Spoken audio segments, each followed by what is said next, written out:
invitarles a que abran sus Biblias en el libro de Gálatas.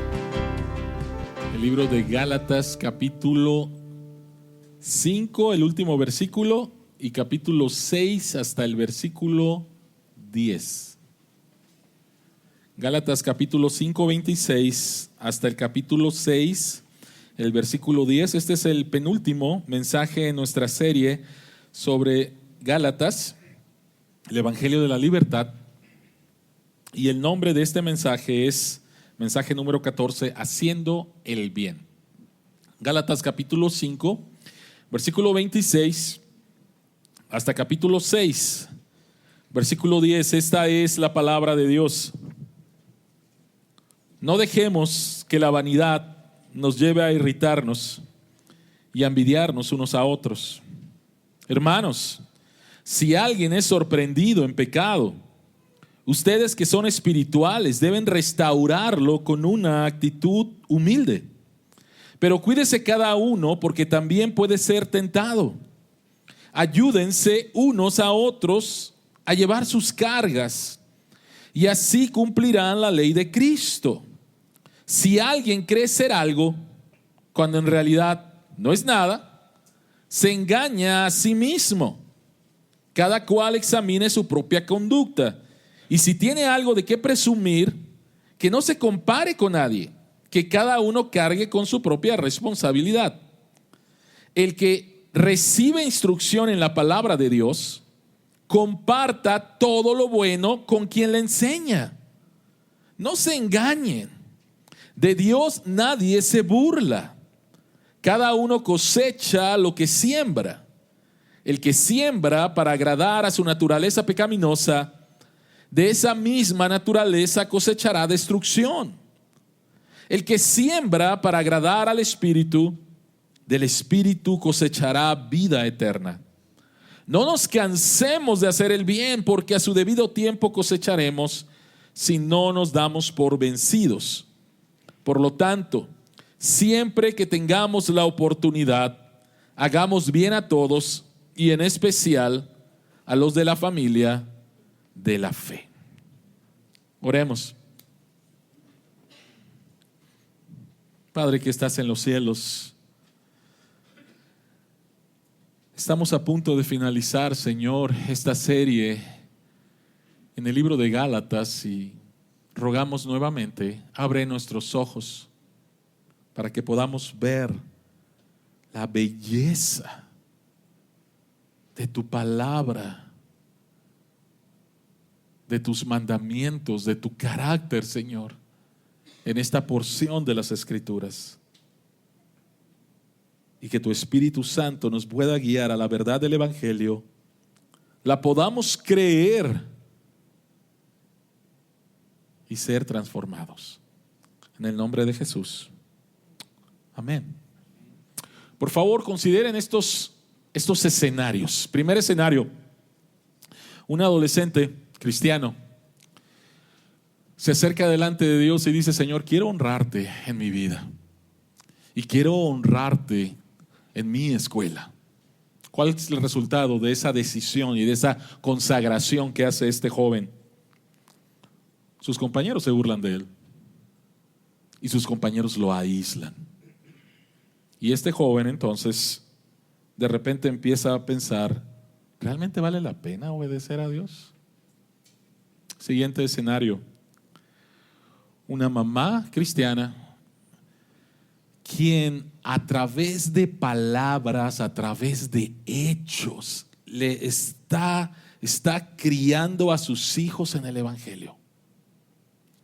Lo triste es que sus hijos no están muy interesados en el Evangelio. Y ella está cansada. Tercer escenario: un joven soltero cristiano que le dice a Dios: Señor, quiero honrarte a través de mi vida en el área sexual. Estoy buscando una novia, pero quiero honrarte. Quiero una chica que te ame a ti como te amo, Señor, y que también tenga la misma perspectiva de mí. Y después de un tiempo de estar luchando y de no encontrar a esta chica, de repente se pregunta: no tendré estándares muy altos.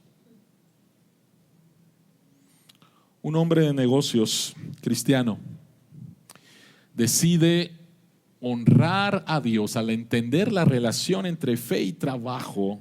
Decide honrar a Dios a través de los valores del reino en su trabajo, que reflejan que Dios es un Dios que trabaja y por lo tanto Él le va a reflejar en su trabajo. Así que decide traer los valores del reino, valores éticos a su trabajo. Y lo que sucede es que él empieza a ver a sus compañeros de trabajo no cristianos que están creciendo en su vida profesional a través de corrupción, a través de no tener valores éticos, y de repente él se empieza a cuestionar si vale la pena traer los valores de Dios y no crecer en su vida profesional. Un esposo ha estado cuidando durante más de 10 años a su esposa que tiene una enfermedad mental y está cansado. Y durante estos 10 años ha visto cómo algunos amigos con un problema similar se han divorciado de sus esposas. Él está cansado, él está enojado.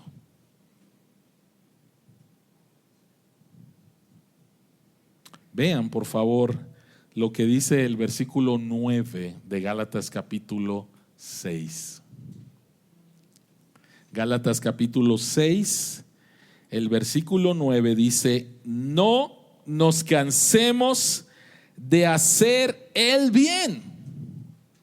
No nos cansemos de hacer el bien. Y en cada uno de estos escenarios que les acabo de presentar, la gente está cansada. La gente está cansada.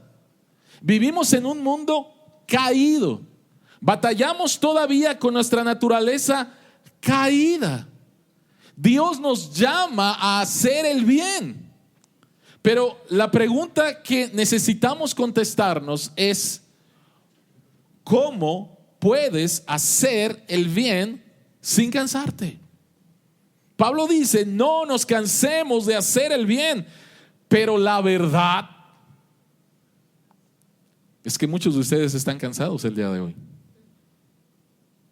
Muchos de ustedes se sienten que están al borde de, o muchos de ustedes sienten que están listos para tirar la toalla. ¿Entienden la imagen de tirar la toalla en el box? Cuando de la esquina de uno de los peleadores tiran la toalla, significa se acabó, no más pelea. ¿Sí? ¿Cómo te sientes en esta mañana? ¿En dónde crees o en dónde estás cansado? ¿Has estado peleando la buena batalla? ¿Has estado haciendo lo que Dios dice que debes de hacer, el bien? Y estás cansado. Estás cansado. Y de repente llegas a este texto y dice Pablo: no nos cansemos de hacer el bien. Y la pregunta es: Pablo, ¿cómo? ¿Cómo? Por favor, dime cómo. Y Pablo va a contestar la pregunta que tenemos de cómo no cansarnos de hacer el bien, al contestar esta situación con dos preguntas. La primera pregunta, tienen ahí su bosquejo, es: ¿cuál es el bien? ¿Cuál es el bien al cual Dios te llama a hacer? Necesito saber cuál es este bien. Y en segundo lugar, necesito saber ¿qué es lo que me hace estar cansado? ¿Qué es lo que está haciendo dentro de mi vida que esté a punto de tirar la toalla? Que ya no quiera más. Que diga: no más, Señor, estoy cansado, no más. Así que, ¿cómo puedes seguir haciendo el bien sin cansarte? Número uno, ¿cuál es el bien al cual Dios me llama a hacer? Y número dos, ¿qué es lo que provoca en mí que esté cansado? Así que vayamos al punto número uno. Punto número uno: ¿cuál es el bien que debemos de hacer? Vean por favor el texto en el versículo 1. Hermanos, si alguien es sorprendido en pecado, ustedes que son espirituales deben de restaurarlo con una actitud humilde. He dicho en otras ocasiones que cada vez que tú encuentras en las Escrituras la frase unos a otros, por un lado, esa es la vida cristiana. Y por otro lado, ese es el bien al cual Dios nos llama. Cada vez que encuentres la frase unos a otros, hay más, si no estoy equivocado, más de 50 frases en las Escrituras, mandamientos en las Escrituras, de cosas que tenemos que hacer unos a otros, cosas buenas. En este texto, Pablo va a mencionar solamente 3. Y la primera de ellas tiene que ver con restaurarnos unos a otros. La segunda es llevar las cargas unos por otros. Y la tercera es dar unos a otros. Esas son las 3 cosas que solamente en este texto él va a explicar con respecto al bien al cual Dios nos llama. Y el primer bien tiene que ver con restaurarnos unos a otros. Restaurarnos unos a otros. Voy a poner otra vez el texto, ¿sí? Hermanos, si alguien es sorprendido en pecado, ustedes que son espirituales deben de restaurarlo con una actitud humilde. Varias observaciones aquí. Número 1, no somos llamados a ser la policía de Dios y andar investigando la vida de los hermanos. Dice, si alguien es sorprendido. Alguien es sorprendido. Y por otro lado, si eres sorprendido es porque Dios así lo dispuso. Y lo dispuso para tu bien. Porque no te has dado cuenta de lo que estás haciendo. Y de repente eres sorprendido, cachado en un pecado que te ha estado esclavizando. Entonces, número 1, no somos llamados a ser la policía de Dios. Y esto tiene que ver con un acto de la gracia de Dios. No fue mala suerte. Dios así lo dispuso. ¿Para qué?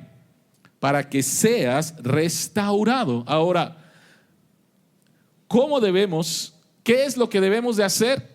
Bueno, debemos de restaurarnos. Y la palabra restaurar en el original, en la palabra en griego, es un término médico que significa colocar un hueso que se ha dislocado. Cuando tú y yo estamos apartados de la voluntad de Dios, es como si estuviéramos dislocados. Y restaurar es volver a colocar lo que está mal. Ahora, ustedes saben, si te has dislocado un hueso, ¿qué pasa cuando te lo ponen otra vez en su lugar? Sin problema, ¿no? Listo. No, duele, pero es un dolor que va a traer sanidad. Entonces, somos llamados a restaurarnos, a colocarnos nuevamente en el lugar que nos corresponde dentro del cuerpo de Cristo, la iglesia. En segundo lugar, ¿cómo debemos? ¿Quién lo debe de hacer? Y el texto dice ahí, ustedes que son espirituales. ¿Qué grupo es este? ¿Es un grupo de élite dentro de la iglesia? Los que parece que no pisan el suelo, casi van volando, ¿no? No es un grupo élite. Lo predicamos la semana pasada. ¿Quiénes son los espirituales? Los que caminan de acuerdo al Espíritu. Los que están creciendo, marchando, como dijimos la semana pasada, al mismo paso que el Espíritu. Así que no se trata aquí de los más espirituales de la iglesia, un grupo wow, no. Si estás caminando en el Espíritu, entonces eres llamado a restaurar a tu hermano al cual has sorprendido por la providencia de Dios. Pero en tercer lugar, ese texto nos dice cómo debemos de hacerlo. ¿Y cómo debemos de hacerlo? En la Reina Valera dice cómo. Con gentileza, con amabilidad. Y la nueva versión internacional dice que con humildad. Somos llamados a restaurar, ese es el primer bien, y debemos de hacerlo con una actitud de humildad. ¿Por qué? Pablo va a mencionar en 3 versículos, la segunda parte del versículo 1, el versículo 3 y el versículo 4, cómo no debemos de restaurar a una persona que ha sido sorprendida en pecado. ¿Cómo no debemos de hacerlo? ¿Y cómo no debemos de hacerlo? El versículo 3 dice si alguien cree ser algo cuando en realidad no es nada, se engaña a sí mismo. Y esto es orgullo espiritual. La segunda parte del versículo 1 dice que debemos de tener cuidado cuando nos acercamos a restaurar a la persona. Debemos de tener cuidado de nosotros mismos y no ser engañados, porque tú mismo puedes caer en el mismo pecado. Pero si tú te crees mejor que esta persona, si tú crees que jamás caerías en ese pecado, estás equivocado. Y no vas a llegar con una buena actitud para restaurar a esa persona, sino llegas con una actitud de superioridad, llegas con una actitud de juicio. Y eso es lo que dice el versículo 4. Cada cual examine su propia conducta, y si tiene algo de qué presumir, que no se compare con nadie. ¿Qué significa esto? Significa que si llegas con una actitud de orgullo, lo que vas a hacer es compararte con esta persona. Yo jamás haría eso. Y tu acercamiento hacia esta persona va a ser un acercamiento nuevamente de juicio. Y la solución que le vas a dar a esta persona va a ser una solución muy simplista. Muy simplista. Déjenme darles un ejemplo. Una persona que ha estado batallando con pornografía. Y de repente tú te acercas a esta persona no con una actitud de humildad, sino, yo jamás haría eso. Jamás haría eso. Me parece asqueroso eso. Y sobre todo si eres casado, por favor. Entonces tú te acercas a esta persona con esta actitud de orgullo, y lo único que le vas a decir es: para la próxima vez en que eres tentado, te recuerdo 1 Corintios capítulo 10, el versículo 13, que dice que nadie es tentado, y le dices todo el versículo. Y después le dices, y lo que siente que tienes que hacer es orar, y listo, su problema se va a solucionar. Le das una receta. Y esa persona que está batallando con esta adicción te va a escuchar y va a hacer eso. Y la próxima vez que es tentado, va a buscar rápidamente en su Biblia, 1 Corintios 13, va a orar: Señor, quítame esto. Y después otra vez está en una pantalla viendo pornografía y todo lo que sigue. Y no funcionó. Y cuando te acercas nuevamente a esta persona y le preguntas: ¿qué pasó? Te va a decir: fallé. ¿Y qué es lo que va a salir nuevamente de tu corazón? No, de seguro esta persona realmente no quiere cambiar. A esta persona le hace falta disciplina. Si esta persona fuera como yo, sería vencedor. Empiezas a conocer un poquito más acerca de la historia de esta persona. Esta persona a la edad de los 8 años fue expuesto a la pornografía con la ayuda de sus hermanos mayores. Y empezó entonces, no creció en un hogar cristiano, y empezó a desarrollar un punto de vista, una cosmovisión, una actitud completamente errada, corrupta de las mujeres, de la sexualidad y del mundo. Desde los 8 años está atrapado en eso. ¿Y tú? Tú creciste en un hogar cristiano. Tus padres fueron muy diligentes en cuidarte. Tus padres fueron los que te enseñaron la belleza de la sexualidad en el diseño de Dios, te explicaron el porqué. ¿Y sabes qué? Eso es la gracia de Dios para tu vida. Dios te estuvo cuidando, Dios te estuvo protegiendo solamente por gracia.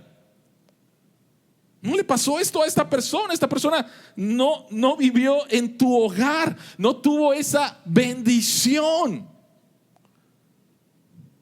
Iglesia, necesitamos recordar que el pecado no es simplemente una pobre decisión, que el pecado no es simplemente una mala decisión.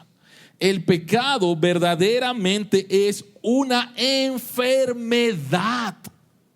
Y cuando tú entiendes esto, y cuando tú entiendes la historia de la persona, y cuando tú entiendes que si no has caído en ese pecado es por la gracia de Dios, pero tienes todo el potencial para hacerlo, entonces te vas a acercar a esta persona con humildad. Te vas a acercar a esta persona con compasión y no con orgullo. No con orgullo. No sé si ustedes saben quién fue Muhammad Ali. Posiblemente el boxeador más grande que ha existido. Y era un hombre bien orgulloso. Y en una ocasión estaba en un avión a punto de despegar y la azafata pasó, siempre pasa, ¿no? Para ver que todos tengan abrochados sus cinturones, y entonces ve que Muhammad Ali no tiene abrochado su cinturón y la azafata le dice: por favor, señor, abroches el cinturón. Y Muhammad Ali dijo: Superman no necesita un cinturón. Y la azafata le dijo: Superman no necesita un avión. Si llegamos con una actitud de orgullo, no vamos a poder restaurar a esta persona.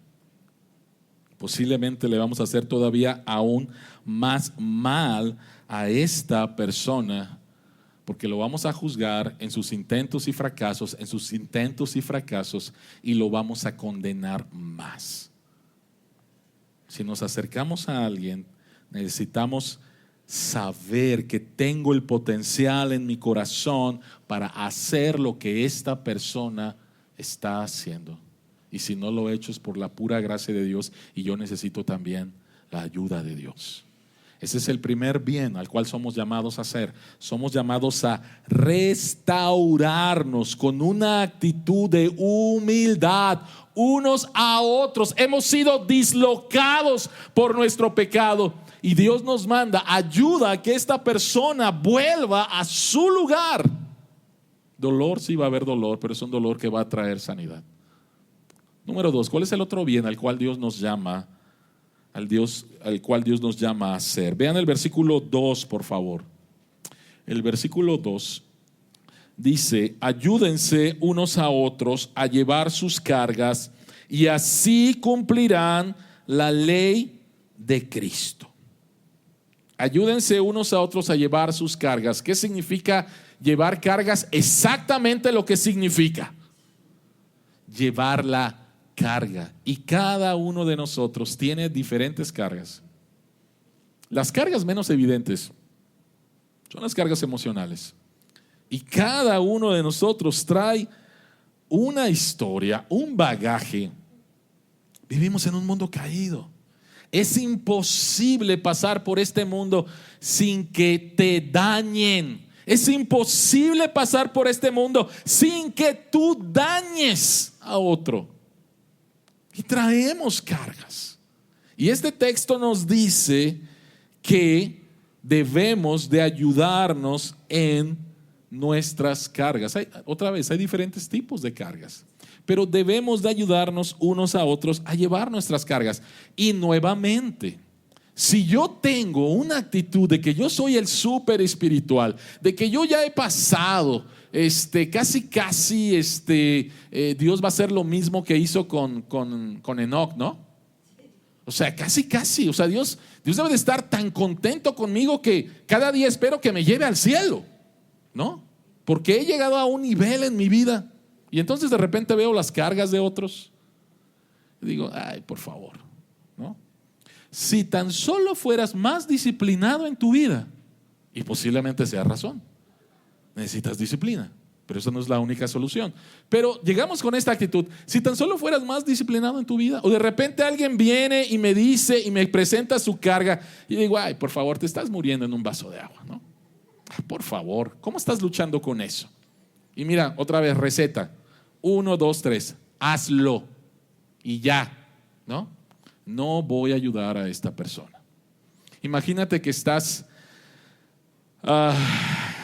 que tienes un problema en la pierna, estás lastimado, andas con muletas y vas al súper. Hiciste la compra de la semana, ¿no? Y llevas las bolsas. Y de repente alguien pasa y te ve y te dice, lleva tu carga, ¿no? O sea, cuando llegamos con esta actitud, en lugar de sanar a alguien, vamos a estropear a esa persona que necesita sanar. Recordemos otra vez, el pecado no es simplemente una mala decisión. No es una pobre decisión, es una enfermedad, pero esta enfermedad fue llevada a la cruz por mi Salvador. Y yo necesito, por un lado, cargar con parte de la carga de esta persona y llevarlo al Salvador. Ahora, quiero que noten, por favor, el versículo 5. Quiero que noten, por favor, el versículo 5, porque es muy extraño. El versículo 5 dice que cada uno cargue con su propia responsabilidad. En la Reina Valera dice que cada uno cargue con su carga. Entonces, versículo 2 dice que debemos de cargar las cargas unos por otros. Versículo 5, que cada uno cargue su carga. ¿Cuál te gusta más? No, pues la 5, no, pues que cada quien. Parece una contradicción, no lo es. Y no lo es por esta razón. La palabra en griego en el versículo 2 de carga está hablando de una grande carga, muy pesada, es demasiado para ti. Y la palabra carga en el versículo 5 es como cargar una mochila. Bueno, yo sé que a veces a los niños de primaria llevan un mochilón que ni pueden cargar ellos, pues, porque son chiquitos, ¿verdad? Pero quiero que noten eso, o sea, la carga del versículo 2 es diferente a la carga del versículo 5. Y entonces veamos los dos versículos para poder entender bien qué es lo que significa esto. Dice, versículo 4, cada cual examine su propia conducta y si tiene algo de qué presumir, que no se compare con nadie, que cada uno cargue con su propia responsabilidad. ¿Qué significa esto?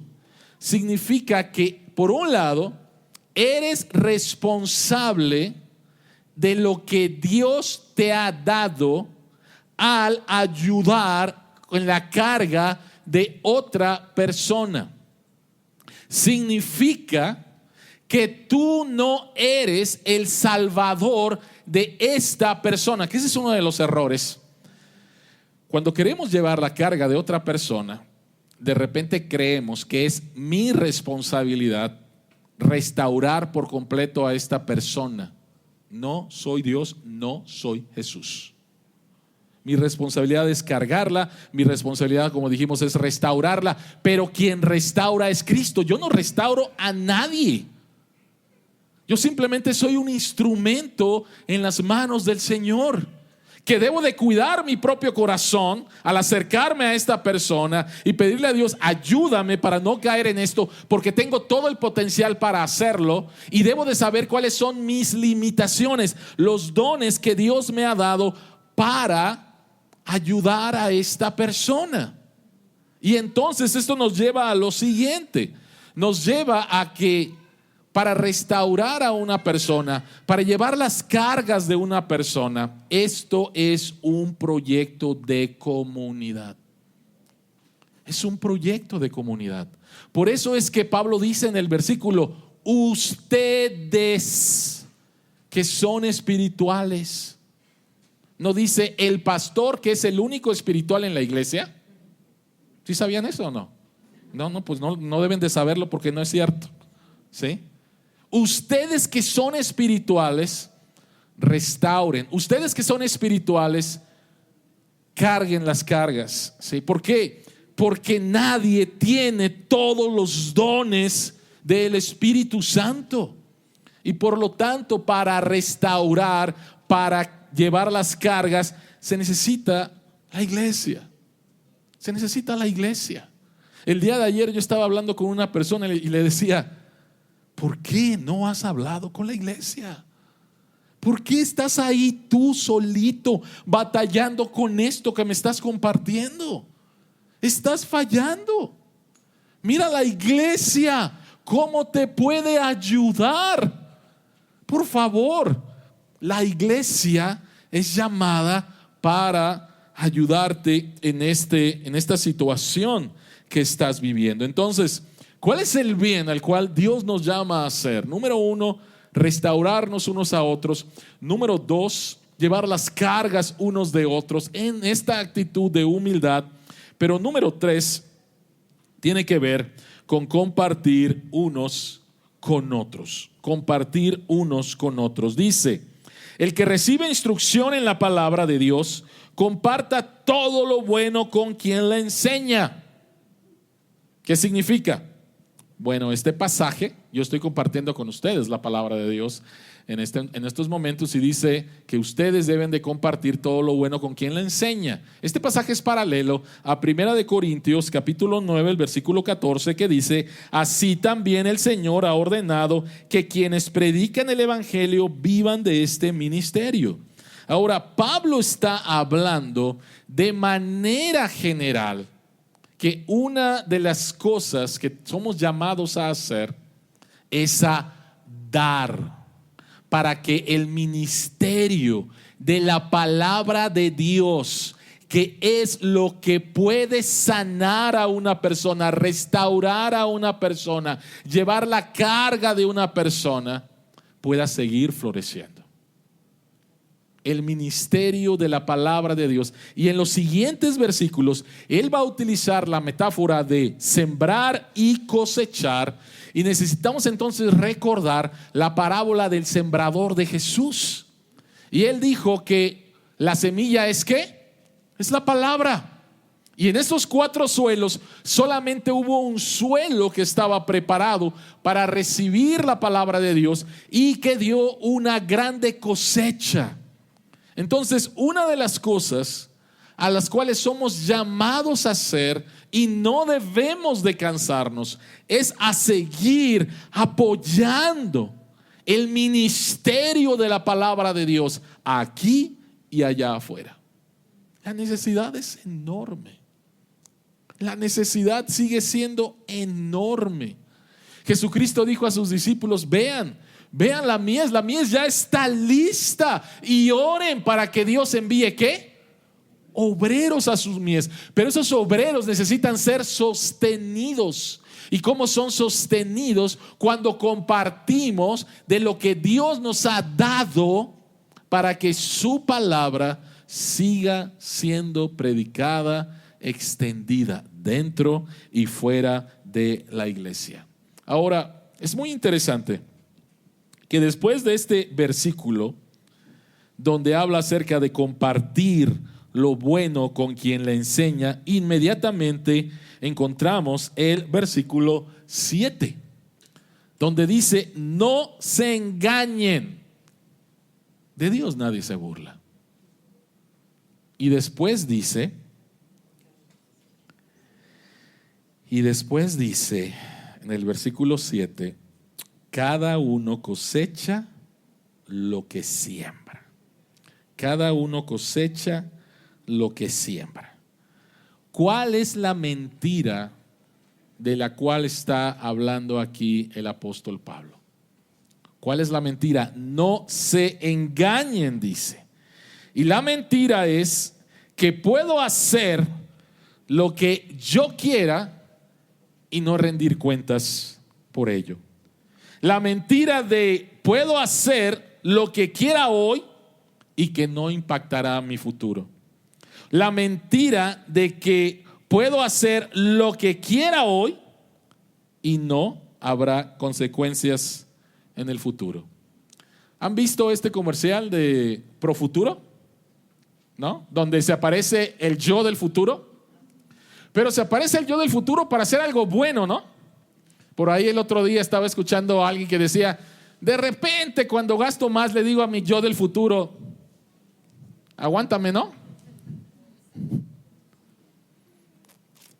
No podemos engañar a Dios, y la mentira es que lo que siembro, lo que estoy sembrando en estos momentos me va a traer una cosecha futura. Esa es una ley. Pablo utiliza esta metáfora de sembrar y cosechar.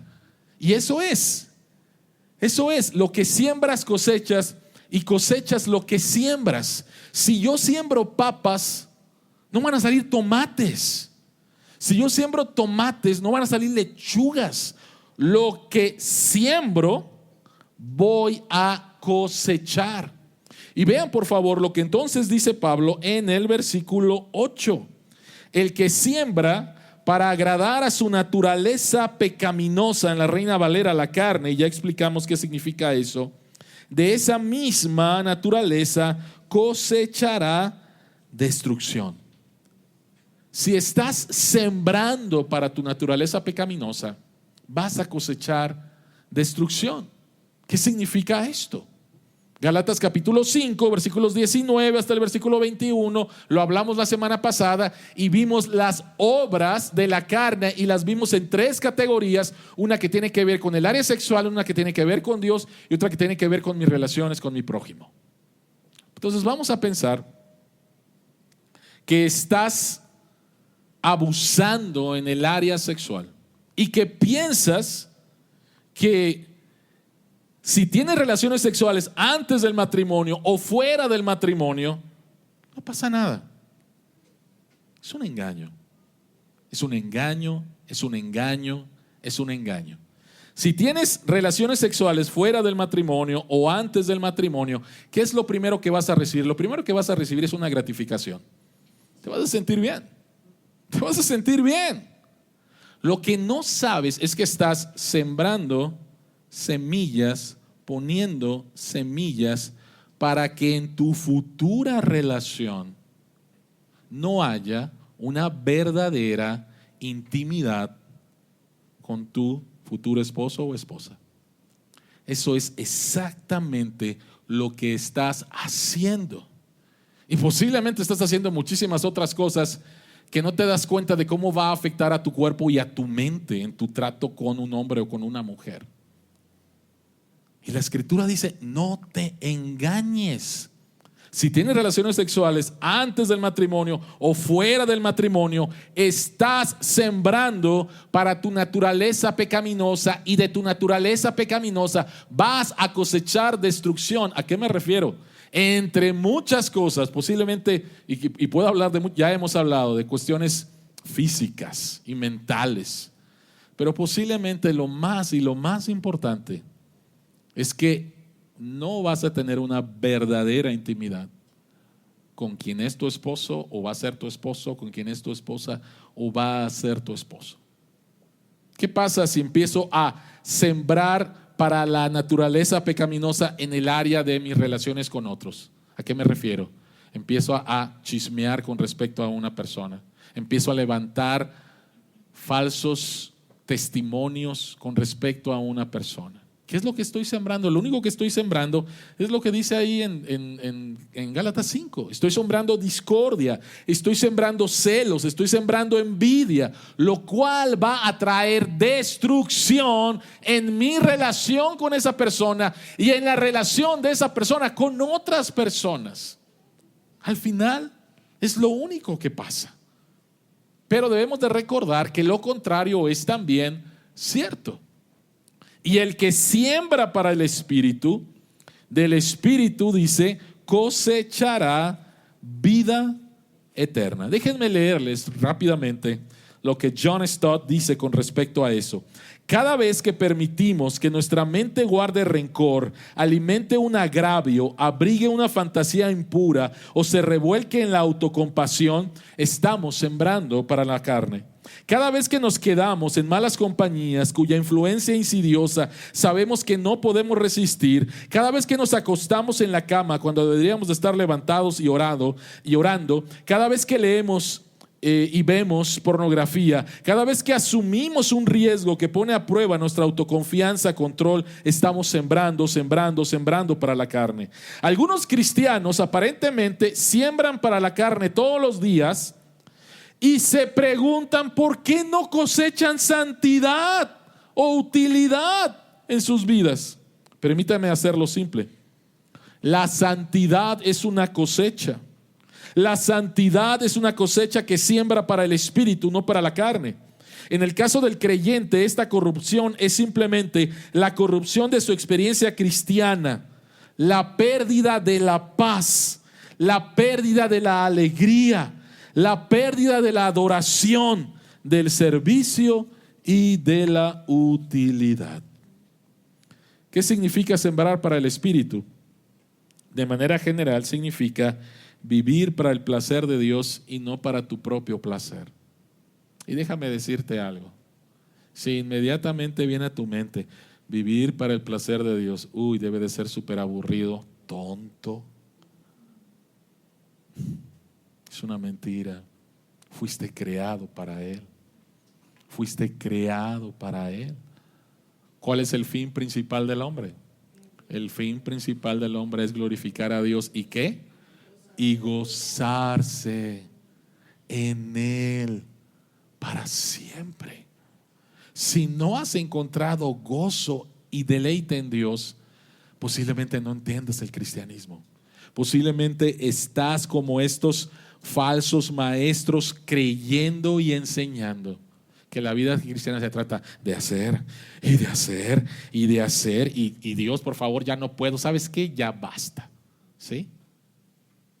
Renuncio al cristianismo. ¿Por qué? Porque lo único es estar con una conciencia culpable porque no puedo agradar a Dios. Cuando no entiendes que Cristo agradó a Dios en tu lugar y que la vida cristiana no es que tú vivas una nueva vida, sino que la vida de Cristo, como lo hemos explicado a lo largo de estos mensajes, se viva en ti y empiezas a experimentar gozo verdaderamente en Dios. ¿Qué significa sembrar para el Espíritu? Cada vez que tú lees la Biblia estás sembrando para el Espíritu. Cada vez que tú oras estás sembrando para el Espíritu. Cada vez que vienes a la iglesia estás sembrando para el Espíritu. Cada vez que restauras a una persona con humildad estás sembrando para el Espíritu. Cada vez que llevas la carga de alguien estás sembrando para el Espíritu. Cada vez que das para la extensión y la proclamación del reino de Dios, de su palabra, estás sembrando para el Espíritu. Y la promesa es que cosecharás vida. Cosecharás vida. ¿Qué somos llamados a hacer? ¿Cuál es el bien al cual somos llamados a hacer? Número 1, restaurar. Número 2, llevar la carga. Número 3, dar. Ahora, la siguiente pregunta es: ¿por qué nos cansamos? ¿Qué es lo que estamos haciendo que nos cansamos de hacer el bien? Vean por favor el texto en el versículo 9. No nos cansemos de hacer el bien, porque a su debido tiempo, ¿qué dice?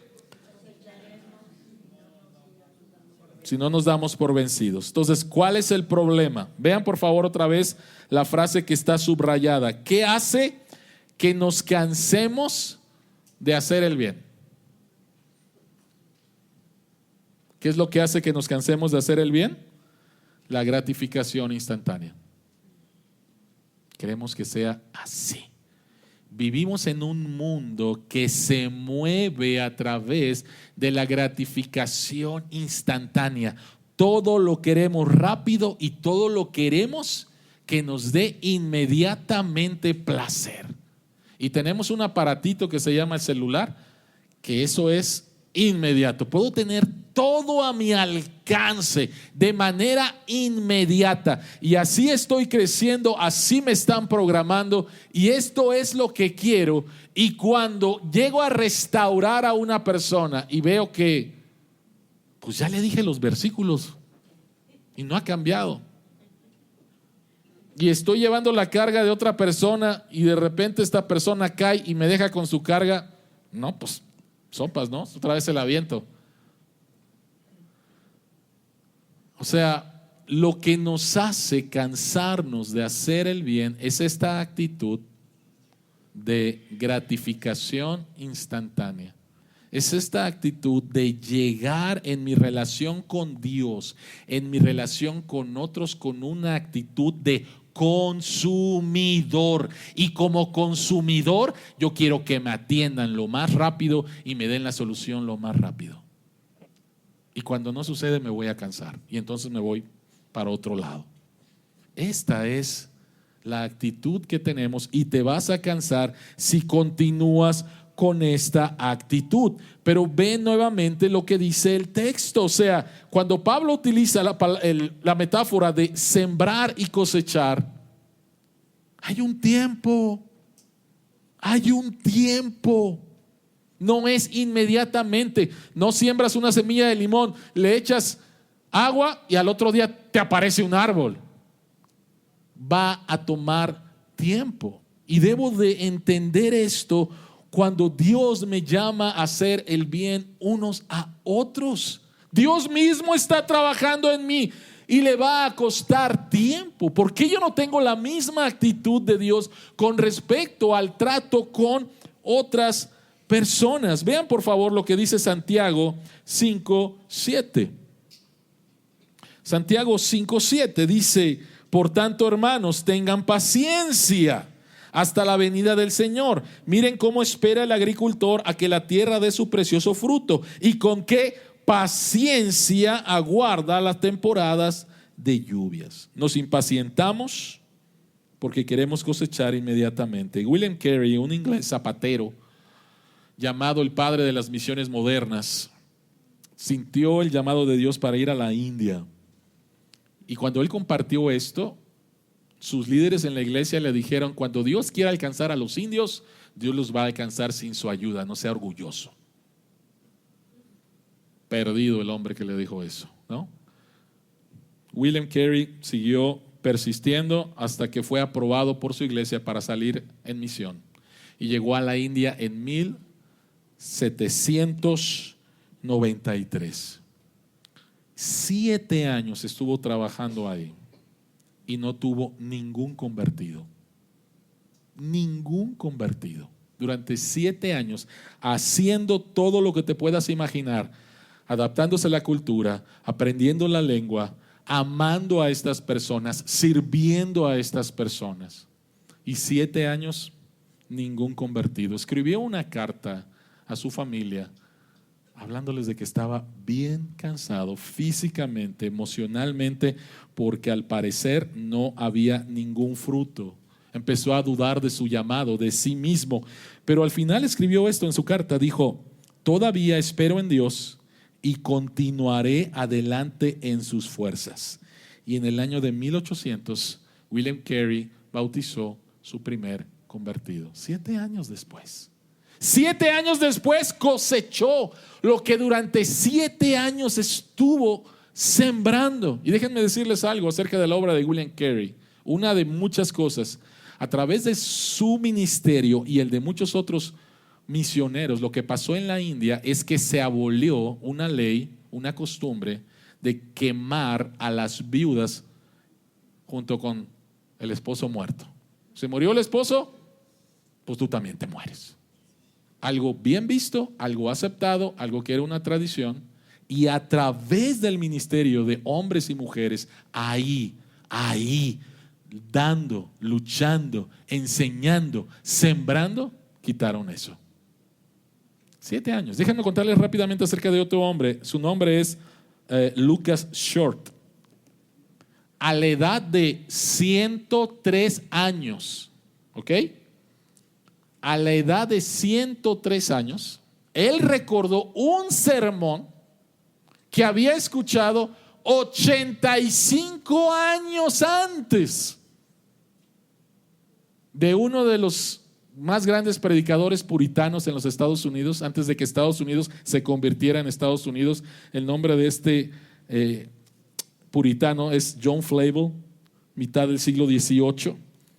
Y entonces, a la edad de 103 años, recordó un sermón y se convirtió. Murió 3 años después, a los 106 años. Y esto es lo que está escrito en su tumba. Dice: aquí yace un bebé en la gracia de 3 años, quien murió de acuerdo a la naturaleza a la edad de 106 años. Eso es lo que dice. Lo que quiero que noten es lo siguiente: 85 años para que la semilla que se plantó cuando este era un jovencito diera fruto cuando él era ya un adulto y un hombre ya muy grande. ¿No es esto maravilloso? Siembras, cosechas, y en medio hay un tiempo. En medio hay un tiempo.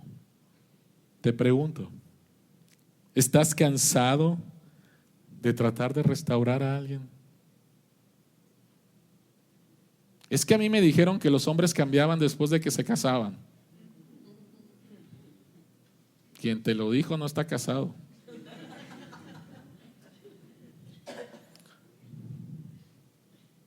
Es que a mí me dijeron, ¿estás cansada? ¿Estás cansado de restaurar a alguien?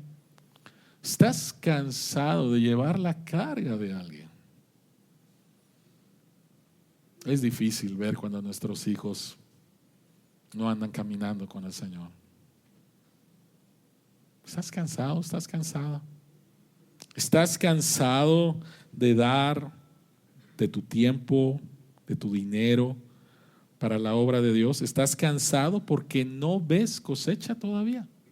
¿Estás cansado porque no ves cosecha todavía? Ve por favor el versículo 10. Por lo tanto, siempre que tengamos, ¿qué? La oportunidad, hagamos bien a todos, pero quiero que nos enfoquemos en la palabra oportunidad. Y la palabra oportunidad en el original es la palabra tiempo o la palabra temporada. ¿Cuál es la temporada en la cual estamos ahorita? Temporada de lluvias, verano, ¿sí? Entonces, siempre el texto dice, por lo tanto, siempre que tengamos la oportunidad, siempre que estemos en la temporada, ¿en qué temporada estamos? Estamos en la temporada de sembrar, no de cosechar. Estamos en la temporada de sembrar. Siempre que estés en la temporada de sembrar, continúa haciendo el bien. Continúa haciendo el bien.